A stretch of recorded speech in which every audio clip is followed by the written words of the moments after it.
Good morning, my God. This is Sheena, your visa DIY buddy and your friendly guide going through PH Immigration.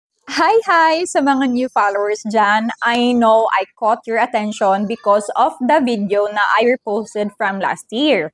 And like I said there, hindi po bago yan na rules, kundi matagal na siya actually.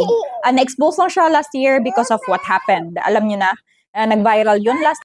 Kahit ako, nabiktima ako ng gano'n na sitwasyon. So, yan talaga yung reason bakit nag-create ako ng account because hindi nga lahat alam na gano'n yung nangyayari. May mga first-time traveler na bibigla sila na gano'n pala kahigpit yung pag-alis sa Pinas. If you are here, then my chances na you are planning to go abroad, magbakasyon, or pumunta for work, or for, hindi ko alam kung ano yung reason, but please enjoy or give yourself some time to scroll sa mga videos because I really have a lot of tips. Hindi lang sa visa, hindi lang sa PH immigration or kung ano-ano na lang na mga tips actually pag may mga AFAM din kayo, mga ganon. Pero focus muna tayo about dito. Example ha, pag aalis kayo ng Pinas, ito yon. Ma'am, ano need pag sponsor ka? Free visa vacation lang po. Yes, ma'am. I already commented but I want to explain it thoroughly. Hindi po kesyo na pupunta ka sa free visa country, hindi na ganun kahigpit. Especially if ito yung confusing part kasi sa akin, I traveled before tapos gastos ko pero ang higpit-higpit pa din nila. Tinanong pa nila ako bakit may pera ako, saan galing yung pera ko, bakit aalis ako, kesyo single mother ako. Tapos para bang wala kang karapatan na mag-enjoy sa buhay mo.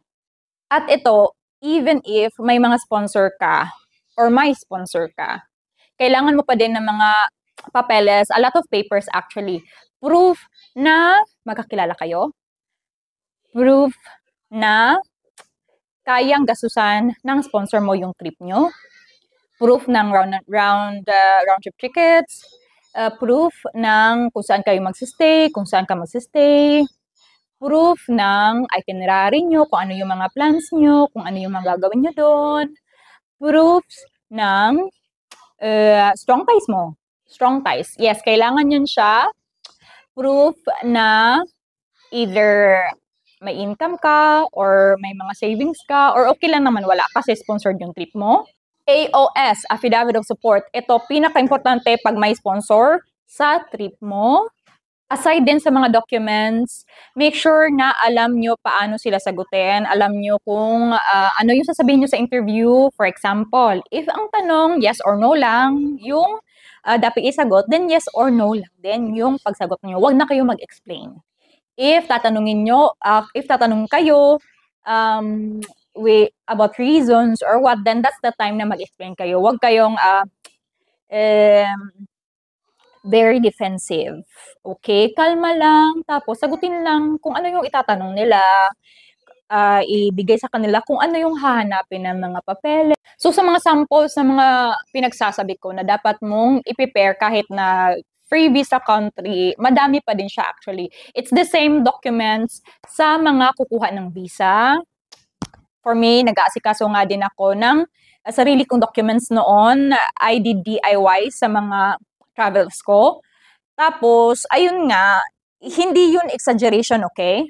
I really prepared 300 plus documents kasi nga po, na-offload ako na it's very unfair at na-discriminate din ako. So, 'di ba?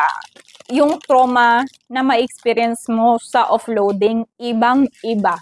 Sa totoo lang, ibang-iba. Yung kahit na nakalusot ka na, manginginig ka pa din. Ganon kalala yung epekto ng offloading.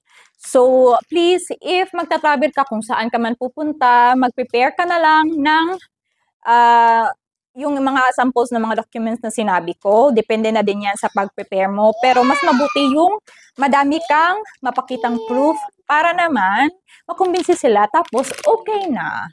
Pag meron ka naman kasing sapat na documents, wala na silang masyadong tatanungin sa'yo. Tapos, ma-amaze pa yan sila, magpapasalamat na you're really prepared, ganun. Kumbaga, magpa-impress.